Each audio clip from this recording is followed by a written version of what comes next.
He's Metz. He's Tass. It's the Metzger Tassoul Show.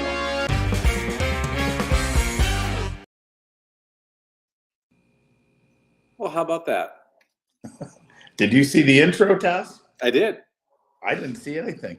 Oh, that was good. A little upset about that. All right. That was good. Brian, if you can hear us, go ahead and share it to the 343 Facebook groups that we wrote down. Hope to get 10 viewers today.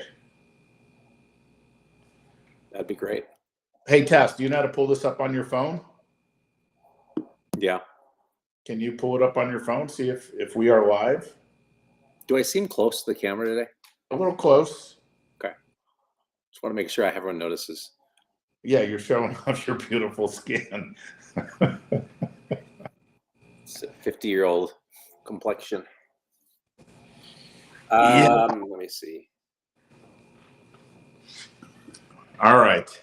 Oh, okay.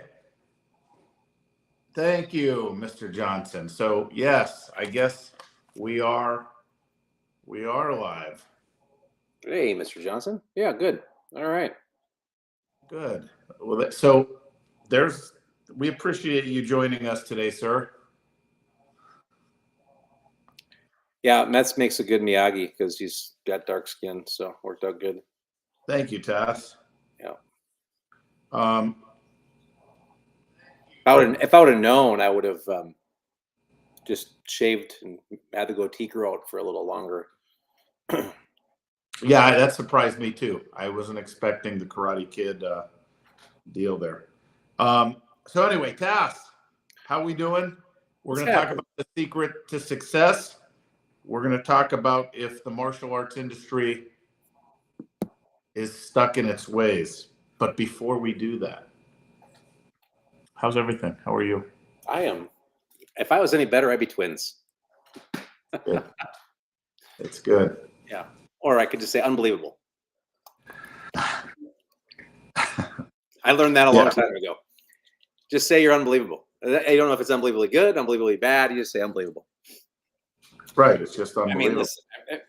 I mean, we're good, right? I mean, we know that this industry, it doesn't matter what you do, right? I had a conversation with my son the other day, and he's been doing his own thing for, gosh, a year and a half now. And he was approached recently about taking on a sales job at a chain of furniture stores, right? And the guy had said to him, he goes, with your personality and your hustle and everything else, he goes, I wouldn't be surprised if you could make six figures the first year. And so then he brought that to my attention, and I said, well, he's like, he said, I'm thinking about it. I said, well, why is that? And of course, when you're talking to a 19-year-old and you're talking $100,000 a year, six figures, right? There's an allure there. And I reminded him and gave him some advice I think you gave me a long time ago, and have given me several times, right? Don't chase the money. And so though the allure can look good, it's going to be just as hard, right? So you pick your heart, and whether it's the martial art business or anything in life, there's going to be times where things are great. There's going to be times where things are challenging. But I think it's important to know that, not so much chasing the money, but if we do the right things, the money will follow, number one. And number two is, regardless of what you do, right? We can say this is an easy business, but it's not simple, or it's a simple business, but not easy, however the phraseology goes. But there's the risk reward. When you have your own business, right, you get to, the great news and the not so great news, you get to make a lot of your own decisions. And so whether you decide to get up and get busy, or you decide to crawl in a hole because you don't want to deal with anything or anybody, those are the decisions you get to make. So it's a fun time for me. It's a fun time in the industry. And look, we're all going to have challenges. We're all going to have, trials and tribulations, but we always get through those things. And I think the longer that you're in business, even if you're a mom and pop shop and you haven't really had employees, right, you're going to find that your business ebbs and flows. There's easier times, there's harder times. You're going to find that, for me, when I first started bringing employees on 25 years ago, I remember the first time that an employee quit, right? And I remember the gut check that I had. And to be honest, that happened probably the first 10 or 15 people, right? But over time and with experience, you realize you're going to be okay regardless. And you just got to keep putting one foot in front of the next and keep moving forward and evolving. And I guess that's kind of the idea behind today is, what are we doing? Are we doing the same thing as always? Have we evolved? Where are we at with things? And I think it's kind of a multi-pronged maybe question, right? Because are you stuck in your ways, which is the title of what we're talking about? Are you stuck in your ways? Well, are you stuck in your ways in your martial arts and what you've been doing and what you've been teaching, number one, or have we evolved that? And are you stuck in the business ways? And is that a good thing or a bad thing? Or have you evolved? So. Well, as I listen to you speak, what I've learned in the last 2 minutes here is that my neck is looking older. They have some of that stuff you can put on to tighten it up so you don't get the sags. It's unbelievable, but I appreciate. Oh, dude, it's so fun going through life together. You and I at the same age, like, the bodies ache and you're like, no, I'm good. Then my eyes start going like, dude, you need glasses. And then 6 months later, like, I need glasses. Now you're ahead of me on the saggy skin for right now, but I'll catch up soon, I'm sure. Just unbelievable. The good news is you're a little blurred, so you really can't tell. No, you're spot on what you said, but I do want to put a caveat into what you said. First of all, before we dive into the topic, because I think it'll be good, if you're watching or if you're listening, can you put a thumbs up or something so we know? Is it just me, you, and Mr. Johnson? Because if that's the case, we'll just get him on a Zoom. That's right. That's right. I can't tell on here. Can you tell when you look on your phone? Can you tell? There's 73 different groups it goes to, and I can't find one to look for. So there you go. Sir. Hello, sir. Yeah, we send it to 73 groups and hope to get an average of 1 viewer per 10 groups. That's right. It's like trying to get students, right? I'm not going to give you one way to get 20 students, although we have that, but I can give you 20 ways to get 1 student each. Well, what the low viewership shows me is that, yes, this industry is closed-minded. And they're stuck in their ways, yes. We've answered. They're stuck in their ways. That's right. No, in all honesty, I'm going to say something like there's ebbs and flows, you were saying, of business. And when you first hired your first employee 25 years ago, you mentioned when that person quit, it's like, and then you realize you're going to be fine.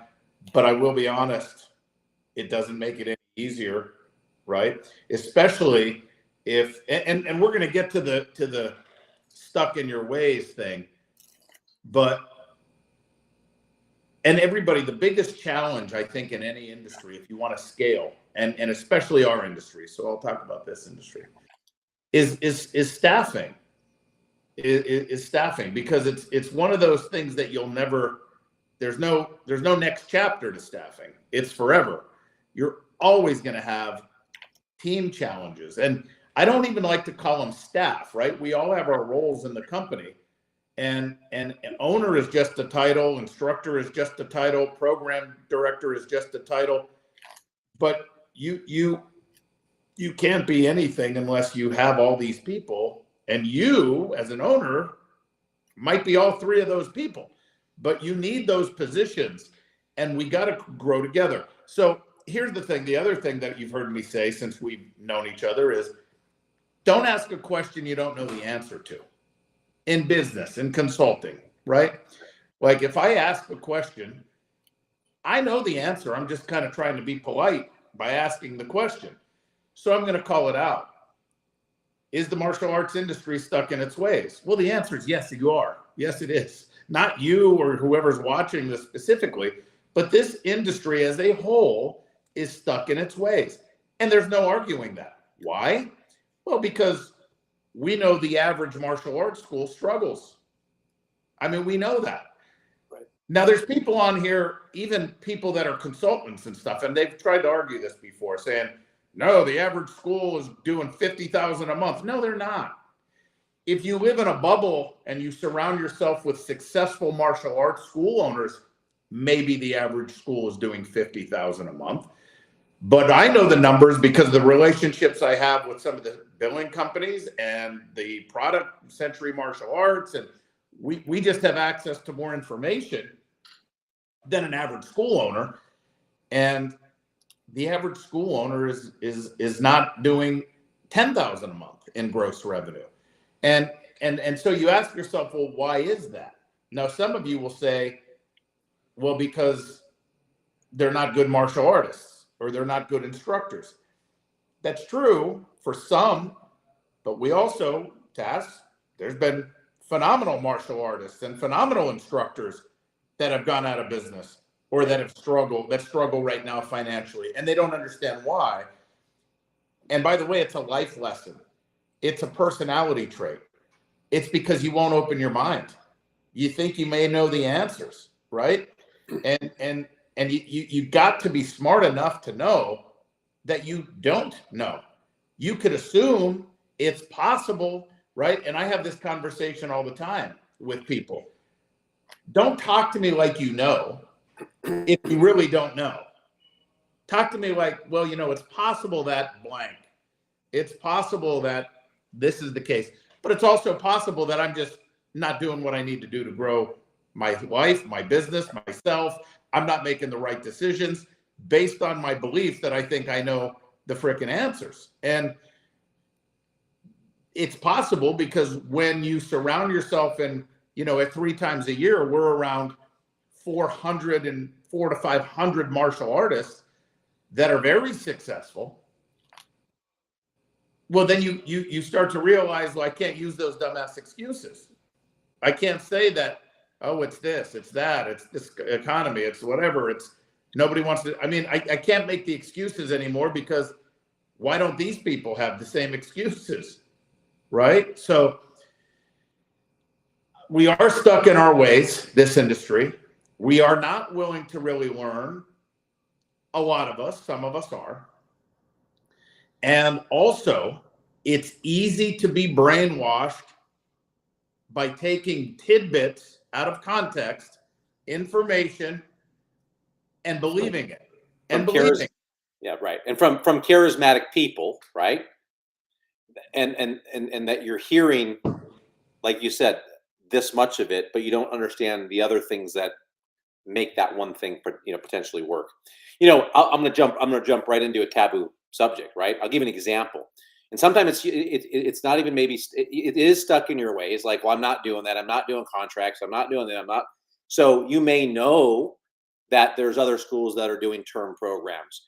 You may know there are schools that do upgrades. But I'll give you an example, right? So upgrades. Well, what do you do for an upgrade?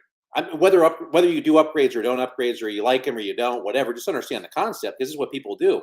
Let's say, well, yeah, we do the same thing. We charge $25 extra a month. Oh, you do? Okay. Well, how's that working for you? Well, I mean, we're doing fine.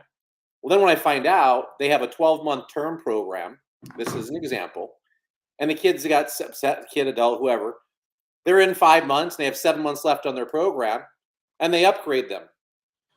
And then they add $25 a month to their program. Okay. You think that you're doing what we're doing, but now they've got $25 extra a month for the next 7 months, right? That's not at all what we're doing. And I don't care if you have 100% of the people in your school upgraded, you'll never make more by doing an upgrade program that way versus the way that we do it, right? Or that we suggest that you do it. Let me branch off that, though. Yes. It's also the taboo subject that people say they don't believe in upgrades, but it's only because they don't know how we define upgrades. Correct. They don't do upgrades based on how they define an upgrade. And by the way, we probably wouldn't do an upgrade based on their definition of an upgrade. And the thing is if you want to be successful, people, you got to open your ears and your mind and pay attention and listen to details, right? You hear some charismatic, authoritative speaker say, if you're not charging at least $200 a month, you're undercharging. Well, charging for what? Where are you located? What's the household income in your town or your city? Because I'm in Kansas, in a rural area. And the thing is, it won't work for you. It's not a blanket statement. You got to peel the layers back on context. Or when people want to get your attention in the industry, they'll say, and I'll remember this because this is a thing. Here's how they get the people to come to them and the masses to start following them. Are you tired of the same old shit and these gurus and consultants telling you, hey, you need to have a referral program, you need to do this, and that doesn't work? Well, you know why the industry listened? Because they never knew how to work a referral program. They've tried their way. They're like, that's it. I need to know what this person's saying because he's right. These referral programs don't work. Well, you can't say that when you're surrounded by 500 other martial arts schools that get a lot of people enrolled in their school from referrals. You can't say they don't work. Do you ever think in this industry or in humanity or wherever, maybe it's you that's not working right? Could it be you? I mean, you know the deal here. One finger is pointing outward, but there's four fingers pointing back at you, right? And the thing is they don't want to admit that, you know what, let me let my guard down. Let me put my ego aside. Maybe it's me. And I think that is a huge key to success, is when you take frickin' full responsibility for your failures and your success. Right. You got to take responsibility. And you got to put the ego aside and say, you know what? Maybe it's me. What am I missing? Right? As opposed to constantly blaming frickin' everything. Because when you start pointing outward, you don't have control of outward. You only have control of how you react to whatever situation we're in. And you got to change the way you approach things, the decisions that you make. You got to dive in deep, and you'll become much more successful. To your point, like, you know, from the time I opened my first school, I was 20, and by 22, you know, I was plugged into Maya back then. I was plugged into NAPMA back in the day. Anything I get my hands on, and not only plugged in, right, but like I had this mentality, like I'm going to fail and I'm going to fail often, right? Because I've heard the expression "fail forward." I've heard the expression "you need to double your failure rate," right? Which just means you need to do more things. They're not all going to go the way that you want them to, but that's how you're going to eventually become more successful, because you'll know what works, what doesn't work, so on and so forth, right? So I remember having that mentality. And then I remember coming on board. When I say Maya and NAPMA, it was the back in the day of VHS tapes, not DVDs, but VHS tapes, right? And ad slicks where you'd have to cut out what the offer was, put it on the Xerox copy thing, and then flip it over and make the copy. And so I would do those things. And so fast forward, testament to what we're saying is this. So I go to the Martial Art Industry Association, or the Super Show, right? And you and I sit down and we have conversation. Well, I had been doing 90% of the things that we were having conversations about, I either did, had done, or knew about, right? I'm like, yeah, we do 2-week courses in the school system. Yes, we do that. Yes, we do that. I mean, I go through a whole plethora. Yes, we do upgrades. Yes, we do this. And this goes back, man, I think 15 years it's been now. Gosh, time goes by. But it's been like 15 years. And I remember thinking, you know, coming on board, and I remember the Super Show was in July, signed up, became a client. And by September 1st, I had a complete rollout of all things new and enhanced, right? Which is pretty fast. So launch all these things. And one of the things that had come up before I signed on, right? Because you had asked me, well, what am I charging per month? This is 20 or 15 years ago, excuse me. And I was charging $169 a month. And you're like, you know, I've only done this for probably one, maybe two other schools, but we're going to lower your rates. I'm like, what?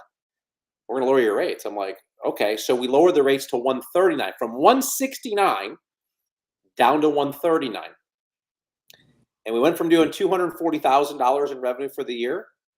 Immediately, we took a jump the next year to $360,000, right? And then the next year to $440, and the next year to $562, and so on and so forth. The rest is history. But my point is like, but I was doing all those things.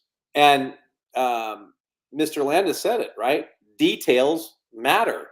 So even though I thought, well, yeah, I do a 2-week course. Well, do you enroll? Yeah, we enroll people. Oh, but I didn't understand this pizza party thing at the end. Well, why? And then you have people go, I've seen this happen before, birthday parties. Oh, I had this little Japanese man that was looking at me at a birthday party, and his eyes were all lit up and he was so excited when I took out the katana sword. And then I just saw his disappointment and his frustration when I used to cut the cake. And so I'm never cutting cake with a samurai sword. I'm like, come on. Like, really? First of all, it's probably a story, right? Number one. Number two but is that detail important? Well, what people say, well, I'm not going to serve my martial arts people pizza because we're about being healthy. Okay, we're also about having balance, right? Number one. Number two, do you understand the reason why we serve pizza? And when I understood the reason, and by the way, it doesn't have to be pizza, right? But I don't know that people are going to hang out having kind bars after your freaking event to stay. So pizza is a good alternative to get people to stay because that's the reason why. And why do you want people to stay? So you have the opportunity to speak to them and get them enrolled. And when we did that, I got over the fact that, oh, we're serving pizza. I got over that real fast because the results skyrocketed. Well, now I have them in my class and we can talk about nutrition. We can talk about all these, we can do all that stuff, right? But there's reasons why for everything. And so some people are so stuck because here's the thing. When we ask about the question, like, are we stuck in the business?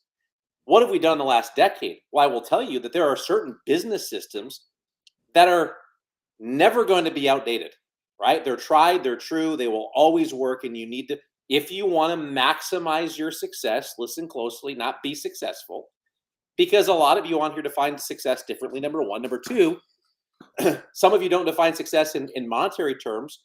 And some of you that do define it in monetary terms or revenue, you are successful. But I'm saying maximize success to the next level, right? To where you can maximize everything that you do. And that's different than nickel and diming people. And in order to do that, you have to have certain systems in place. But then we go to a whole new area of what's happened in tech in the last decade. Like, what are you doing to evolve, right? So are you using, I'm going to go real extreme here for a second, but are you using AI in your business to book not automations? That's different. That was hot 5, 6, 7, 8 years ago. Automations were hot. Somebody would opt in and an automatic text message would go out to them. And then when you got around to it, you text them back, right? And if they didn't respond, an automatic text message would go out a day later. AI is different than tech. Are you using AI to book appointments for your school? And if so, has it been successful for you? And if not, why? Because there are schools that it is working very, very well. And when you can, and then I hear some people that will talk about, well, yeah, man, if I could, we've got this app now. We're using AI to book the appointments. I'm not going to need a program director anymore. And I actually kind of laugh at that because I'm like, you said earlier, that's just a title. Well, let's find something else for this highly energetic, enthusiastic person to put their energy into, as opposed to maybe picking up phone calls and booking appointments and so on and so forth, right? Because now we have technology that helps us with that. So now let's go find another area to plug this person. It's not about getting rid of people. You'll never get rich cutting expenses in your school. It won't happen. You need to generate revenue in order to become wealthy, right? Or in order to make a living doing this more. You'll never cut your expenses low enough to have that big of a gain. You need to generate revenue in your school. And then you have to figure out what's the smart way, what's the way that I can do this with the least amount of energy, but still get the best results possible. So I think there's a lot of things to dissect here. Is, are you stuck? Are you stuck in your martial arts? Have you been teaching the same thing for the last 20 years, 30 years, 40 years? Cool if you have been, or have you evolved? I mean, martial arts, if you've watched over the years, has evolved. So there's your martial arts systems, your federations, your associations, all of those things.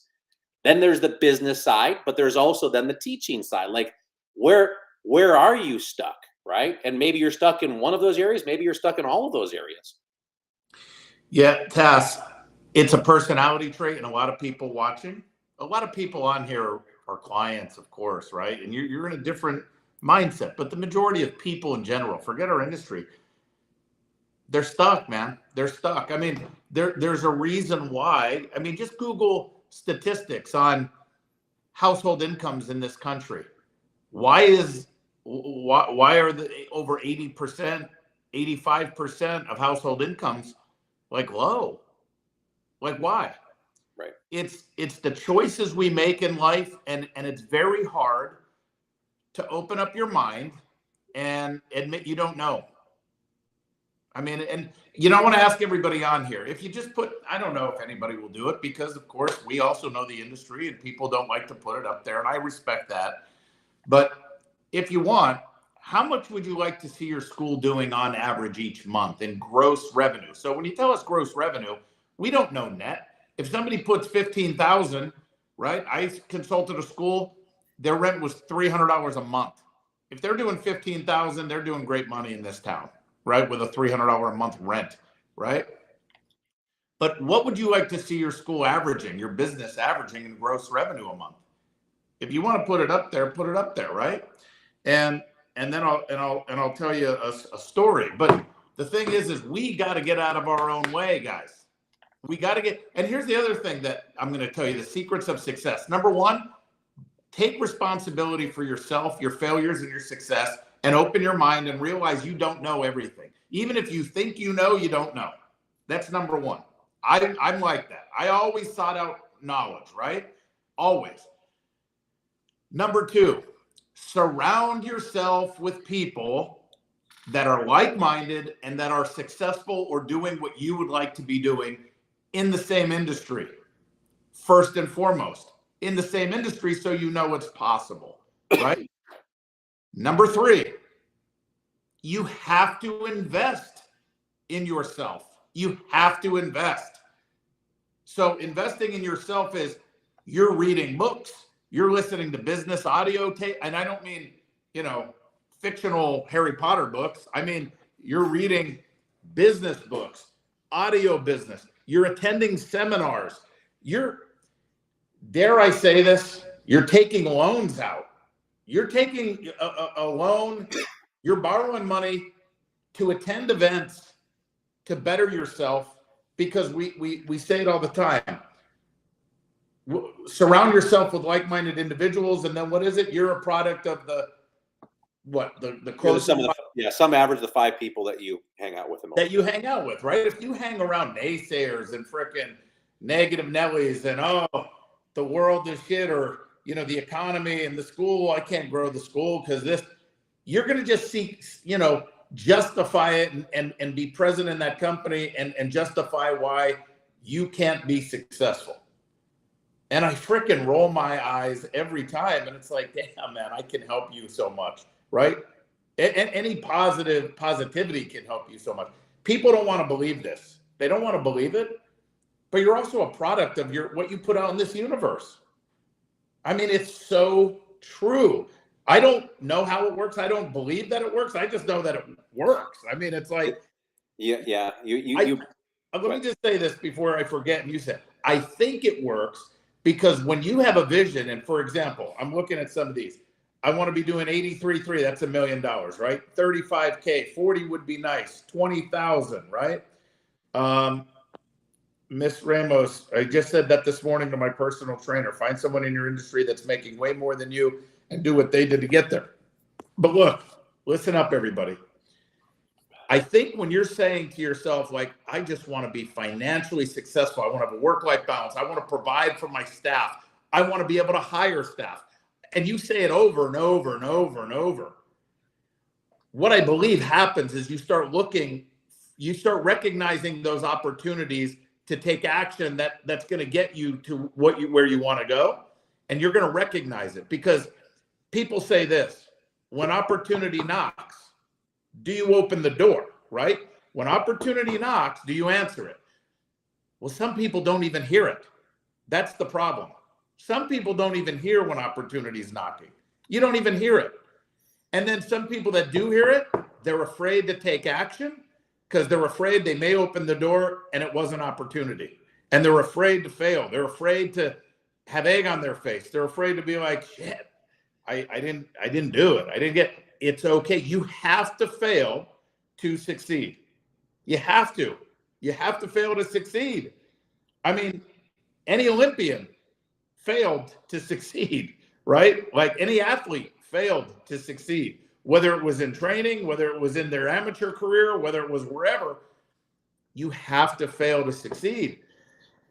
But open your mind, because, and by the way, for those of you who put a number, that was a trick question. It's a trick question because I'm going to let you in on something. 30-some years ago, I had a goal too. And I put it out there. My goal was to make $50,000 a year teaching martial arts. I wanted to be able to make 50 grand a year and teach martial arts.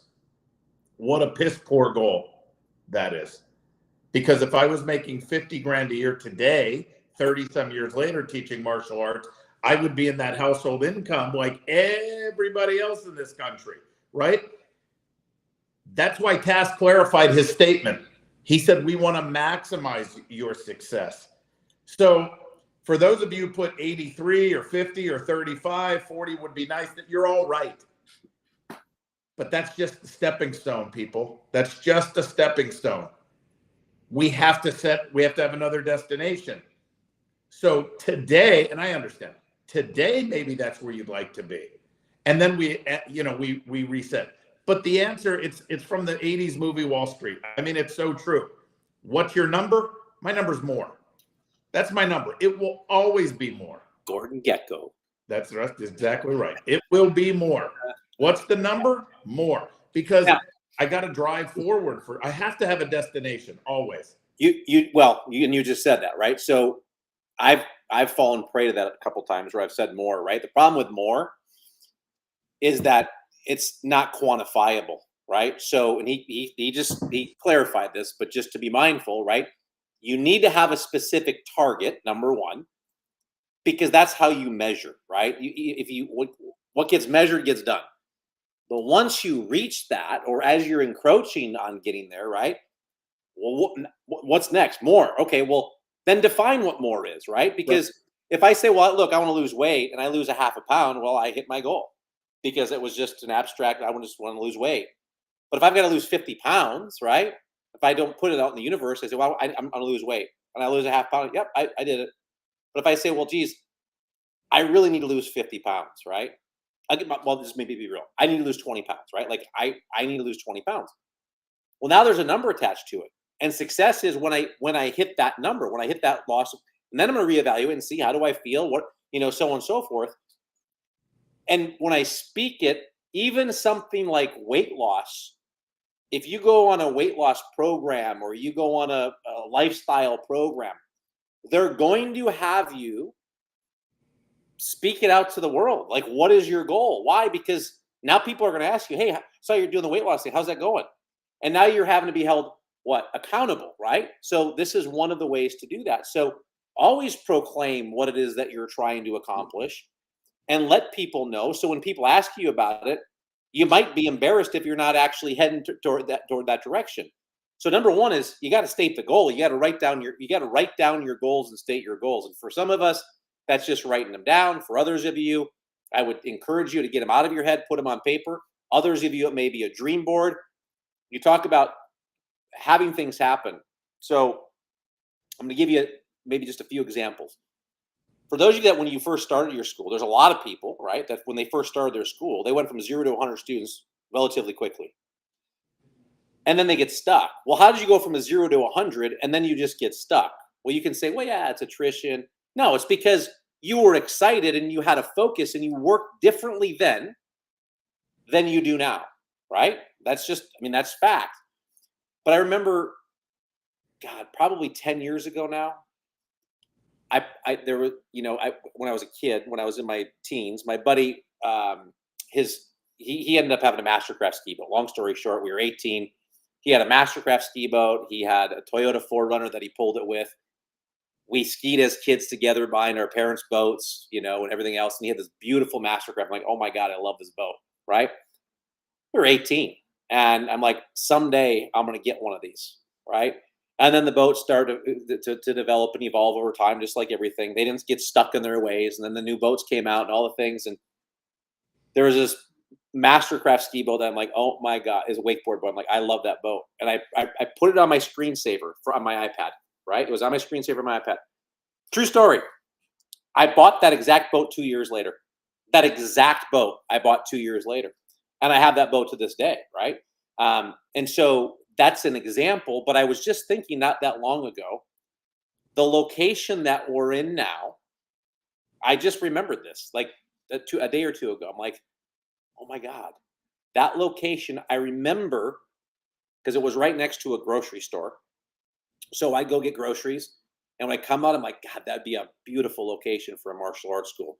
It was on the corner of a shopping center, all glass on both sides, right, of the corner. Like, man, that'd be a great. I'm like, someday, maybe some. Well, that's the location we're in today. Like, it's just so funny how when you, even if you just try it, just put it out there to the universe and see what happens. You don't have to believe in divine intervention or God or any of those things, but really what it is it's the law of attraction. It's what you put out, you're going to get back. So what are you putting out? If you have a lot of, this happens with people, and I see this a lot, right? The naysayer, the negative people, it's the victim mentality, and you keep putting it out there. Well, yeah, they're after me for this, or it's their fault, or is it? And you point the finger, and you're always the victim. Guess what? You're going to live a very long, miserable life unless you can change and realize those three fingers are pointing back to me. Why is it that some people, it just seems like everything seems to go right in their life, but right. Other people, everything seems to go wrong? Well, just take a step back, and Metzger loves doing this. Just watch people. Watch how they respond. Watch how they act. Watch what they do, right? So words are cheap, right? Talk is cheap, but watch the actions and what they're doing. Watch how they communicate. Listen how they communicate. And you're like, oh, that's why they're so successful. So really, before even doing any goal setting, you have to understand the mindset has to be right. And if you can't get your mindset right and get off of the news and off of the negativity and onto, yes, we're very specific about specific business training because it's important. So you don't have to try and figure out, well, how am I going to take that from the health club world and put it in the martial arts world? But there are great inspirational, motivational people that can help change that mindset, right? Those are the Zig Ziglars and the Tony Robbins of the world, right? Brian Tracy's, those people. And then you start hearing things, and you're not hearing from us. You hear from Brian Tracy, and then you're like, oh, Tony Robbins says something very similar. Oh, they say all the science and research and all the study, there must be something to that, right? And I remember this. I did this before a mass intro. I would go in the mirror, and I'm like, I'm enrolling 50% of whoever shows up today. That's going to happen. I'm not selling for anything. And I would get myself pumped up about doing that. And some people like, that's just weird. It works for me, right? But you got to make if you want to change, nobody is going. I'm not going to change you. Metz isn't going to change you. You need to change you. And there's got to be a big enough reason why, and why do you want to do it? And it'll be what's on the other side is amazing, right? It really can be amazing what's on the other side. Doesn't mean it's going to be easier. Doesn't mean it's going to be easy.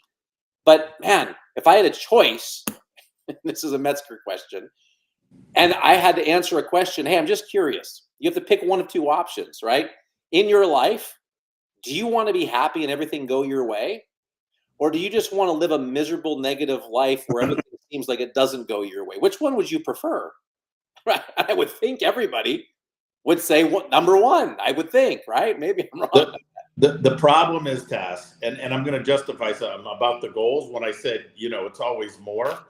But I did say that's your goal today. You want that today. But you got to think that's just a stepping stone. You got to make that seem easy. And I want to put this up. I Googled this while you were talking, right? Unless I am in a car with a rearview mirror, I can't read that. Research has shown that people who write down their goals are 42% more likely to achieve them than those who don't. So you know what? I'm probably not going to do that because you know what that just tells me? That 48% of the people, 58% of the people don't actually hit them. That's I'm being a pessimist right now, right? I'm playing devil's advocate. But this is how some people think. Well, 42%. Well, shit, why would I even do it? I mean, that's less than half. Because that's the mindset of some people. That number seems low to me, but yeah. Well, here's the thing, though. But people won't believe it. They'll be like, "Yeah, it's not true. That's not magic. It doesn't happen." Negativity. Do you know why it happens? It's the same thing Tass said about his boat. He made it his screensaver. You don't write down the goal and then put it in a drawer. You write down the goal so you see it every single day. And you just are looking for those actions that you can take to get you closer to that goal. And by the way, Cass, you asked a question about, do you want to live a happy, great life? Everything's going right for you, or a miserable life? The truth is, for some of you, you justify your miserable life and you don't realize it's miserable compared to what it can be. So I'm not saying any of you are living a miserable life. I'm just saying that compared to what your life can be, it can be so much better.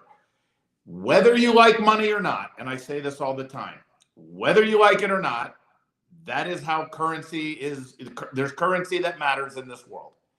And when you have more of it, you can do more things. You can help more people. You can have a better life. How do you have a better life with money? I'm not saying money makes you happy, because again, if you're a miserable, negative Nelly and you happen to get a lot of money, you could probably negatively affect a lot of people. But if you're a good person and you have more money, it's really nice to go out anytime you want and go eat if you want to do that. It's really nice to say, you know what, let's get away this weekend, just escape and go to a nice hotel or go on a nice vacation. It's really nice to say, I'm tired of the car where my AC is going in and out. Let's get a brand new car, right? It's really nice if you have a huge yard to say, you know what, I just want to get somebody to cut the yard and do the bushes. But if you like that stuff, that's okay too. But it's really nice to have options in life. And if you're in this business, or by the way, if you're in anything, I don't care if you're an instructor, a program director, it doesn't matter what you are, it doesn't matter what business you're in. It's choice, it's your actions. You cannot sit there blaming whatever you blame when there's other people right next to you succeeding. You can't do it. You cannot keep, well, you can, and people do, but it's not valid. It just makes you feel better because you're failing.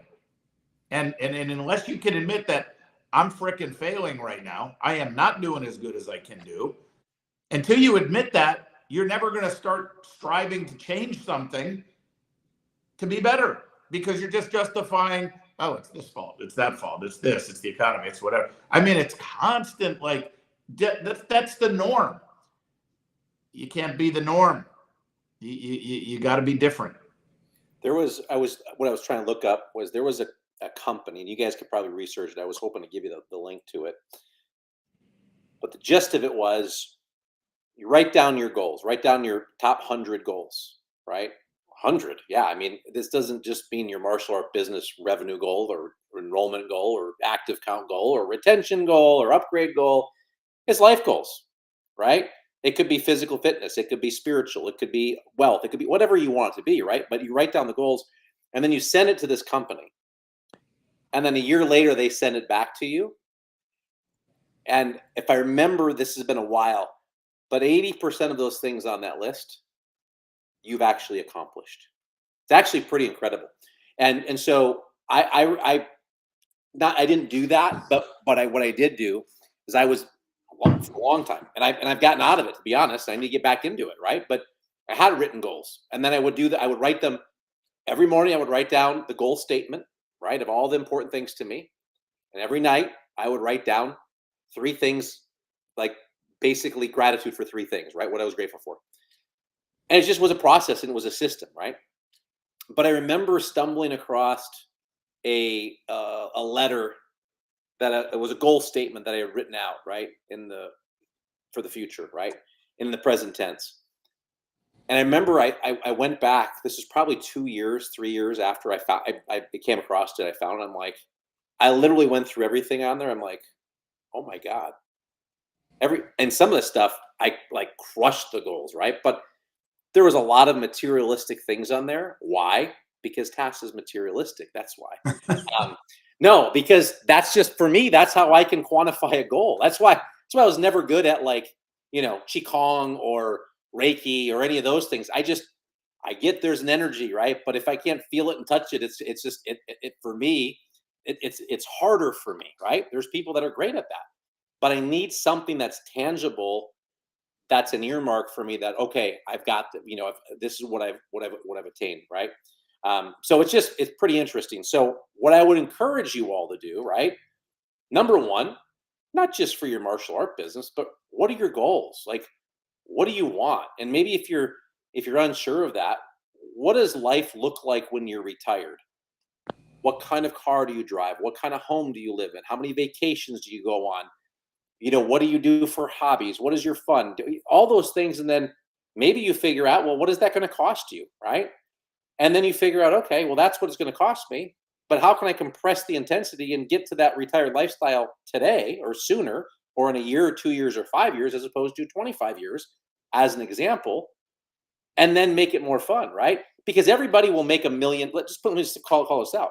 Everybody on this planet, most everybody, will generate $1 million in revenue or make $1 million over the course of their lifetime. Everybody, right? If you take 20,000 a year times 50 years of work, right, you'll make $1 million. Well, I don't think making $20,000 a year, no offense to anybody, over 50 years is very exciting. Well, what if I made 50,000 a year for 20 years? Oh, that's a little bit more exciting, right? But what if I could make 100,000 a year for 10 years to get to the same million? Well, what if I could make 200,000 and do it in 5 years? Like, what becomes more exciting? Like, it's just, we know we're all going to hit the number. We know we're all going to hit it. But do you want to go the slow and boring way? Or do you want to try and compress the intensity and make it more fun along the way, right? And that's my mindset. Doesn't have to be yours, but that's my mindset of what can I do to compress that intensity and try and get there, excuse me, faster, but also have fun doing it while you do it. And by the way, were people going to realize that whatever you're doing, it's either getting you closer to the goal or it's not? When are you going to realize if it's not, you got to change something? Right. Like, when do you think just something's going to be different tomorrow if you're not the one being different? You got to make changes.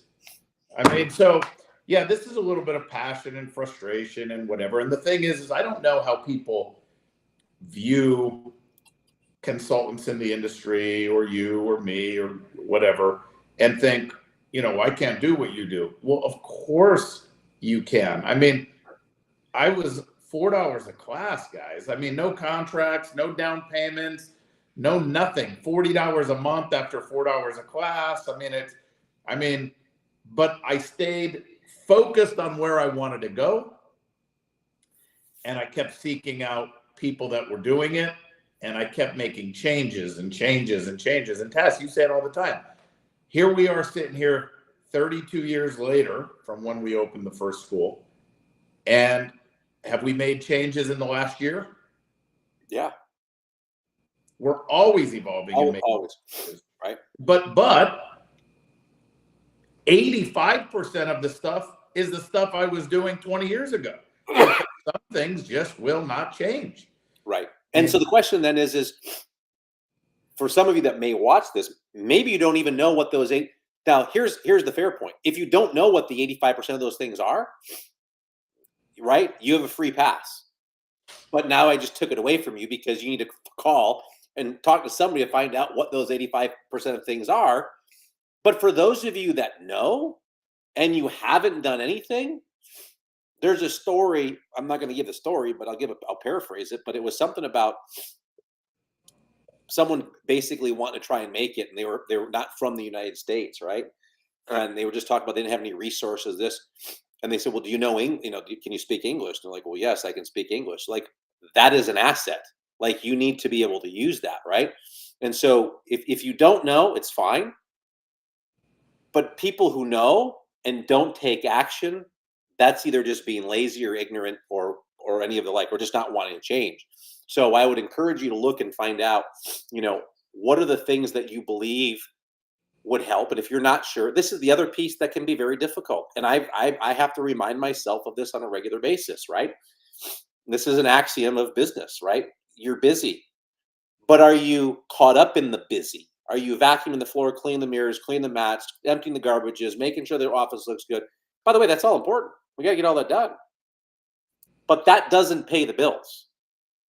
So if we feel, I remember having a employee team member 25 years ago, and she came in and she was amazing at keeping the school clean and spotless, but she didn't do anything to help the business grow. And so, though it was great, we didn't need a cleaning service. We needed to grow the school. And you got to think to yourselves, what is it that I need to do? And by the way, when you gather this information, this is where a coach can help you, right? Where's the biggest impact going to happen? And by the way, I'll give you a little secret behind the scenes for consulting. Our goal and our mission is to find for you the lowest hanging fruit that's there, to help you go get it, to move the needle. Because when we do that, you're going to see results immediately. And when you see results, guess what happens? You're going to want to continue to do. Now we have credibility, or I have credibility, or the consultant has credibility because we got results for you. But I've also had clients that get stuck where they don't want to do this, and this. They want to focus on this thing first. Like, here's an example. I had a client, right? 11% attrition rate. So I did all the math to 11% attrition rate. I want to work on business systems, staff training, right? My business, and the comment was, our revenue is fine. Our business is great. I'm like, and this wasn't about like staff training specifically for retention. This was about just staff training and future instructors and leadership program. Like, that's the last thing we need to work on. Right now, we have to fix this retention problem, right? And I mean, you've all probably heard us talk about the 1%. In this case, if you went from 11 in this particular school from 11% just down to 7%, it was $250,000 a year in lost revenue. So yes, we can do staff training specifically on retention, teaching better classes, all things retention, but that's not what this client wanted. We're good. We're good in the business side. No, you're not. And this is what we can see by looking at the numbers, because the numbers don't lie, and they tell us where's the easiest lift for us right now. And we will go through the easy lift together, get results together, then we'll go to the next thing and the next thing. And we'll get to everything that you want to do and everything that you want. But our goal is to make you money every step of the way, because that's the measuring stick. And that tells people how are they doing in their schools and in their businesses, right? And hopefully that motivates you. So write down your goals, not just the martial arts school, right? In life in general. Share them with people so that you can be held accountable by friends or family or whoever. And just know that in every aspect of your life, you need to have a coach to keep you on track, whether you believe that or you don't. I mean, if you want to maximize and be the best in those areas, you need a coach. Most people don't. Most people don't believe it. And that's why most people are middle class. And there's nothing wrong with middle class. But if you are a business owner, your goal should not be to stay in the middle class. Your goal should be to scale your business and take care of your people, your staff, your instructors, yourself, everybody, and grow, not to be in the norm. Like, I just don't understand. I'm not saying it's wrong to be there. I'm just saying that if I go enter a race, my goal is not to frickin' finish the race. My goal is in the middle of the pack. race.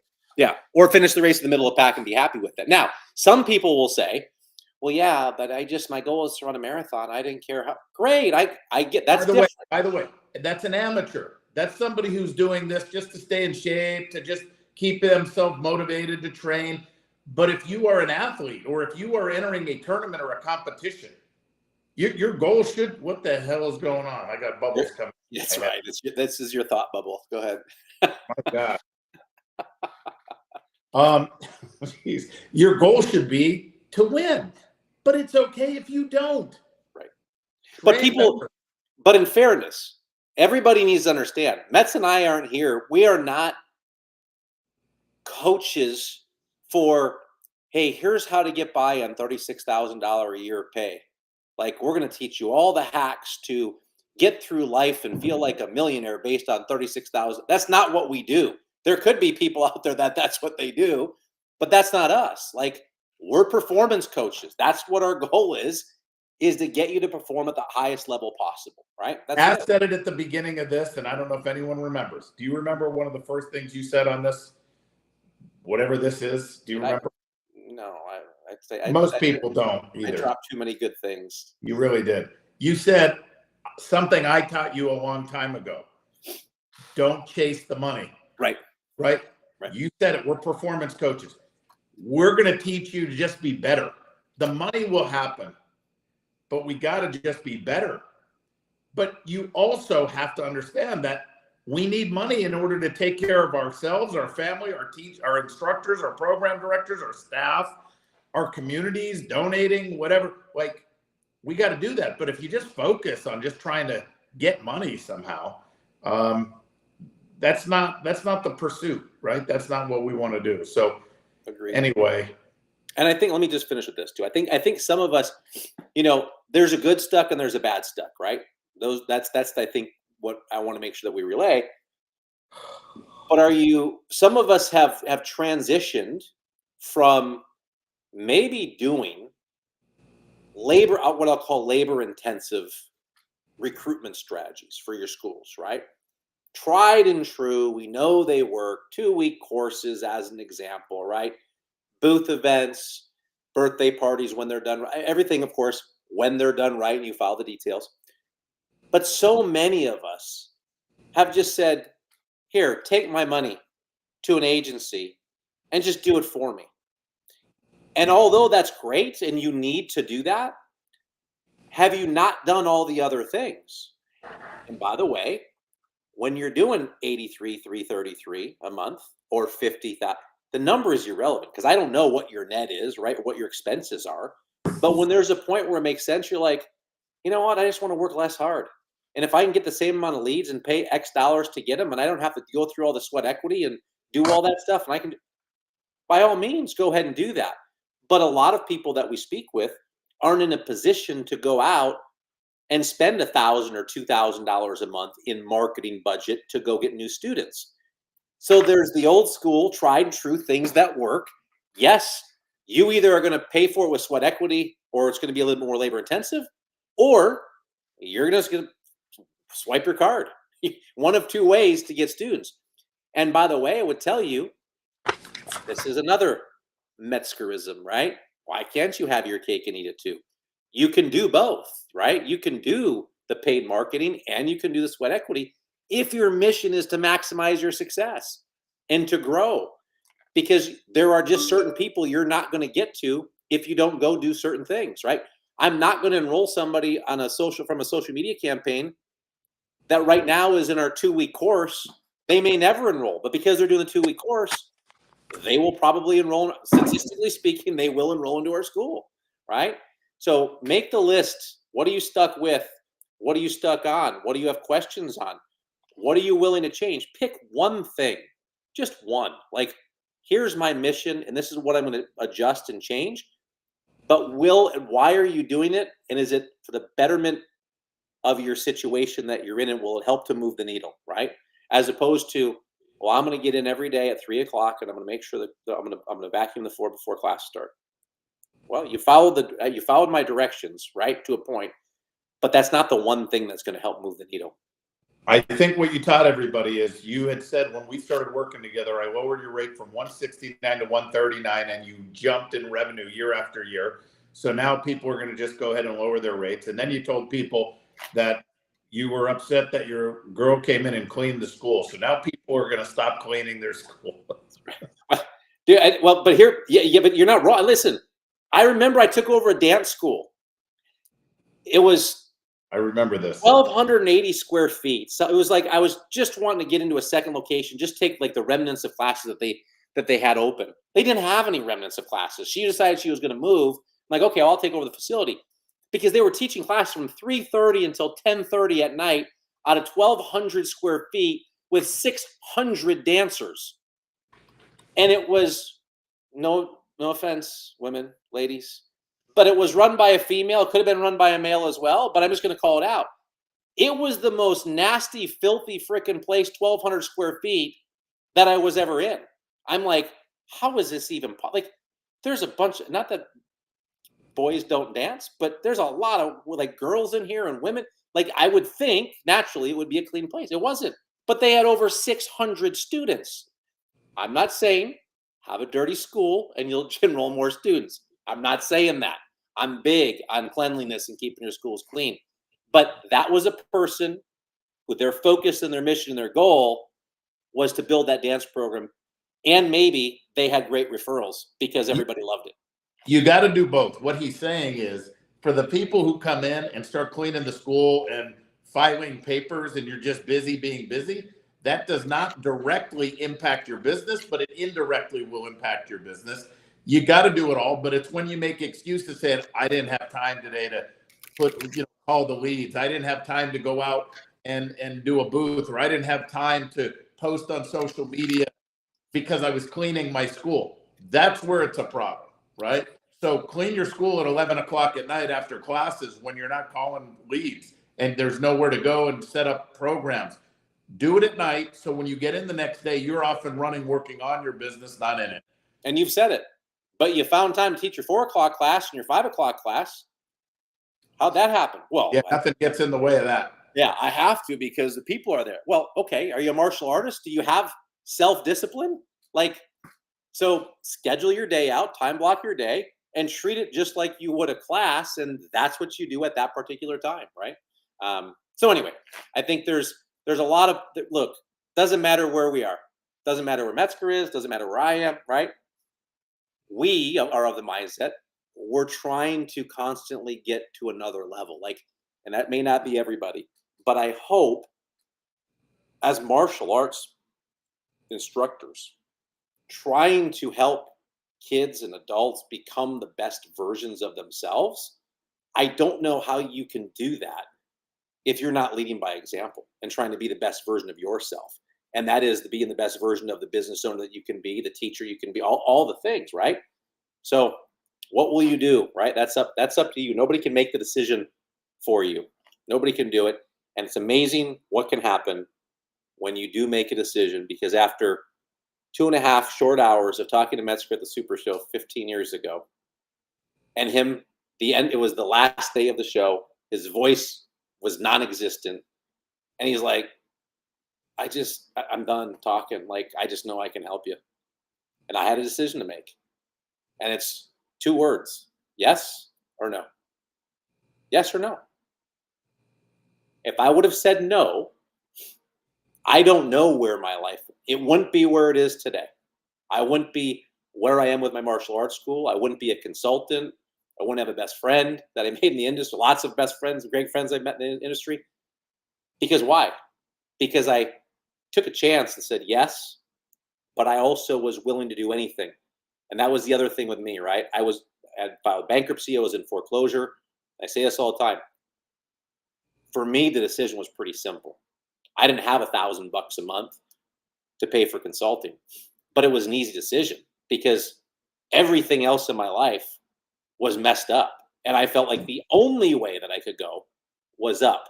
And this is why we say sometimes people that are just getting by, or people that are quote unquote successful in their own right, are the hardest people to work with as clients, because there's no motivation necessarily for them to move forward. So please don't get to rock bottom before you make a decision. It would be like everybody on here saying, well, why don't you wait until you get attacked and then come take self-defense class?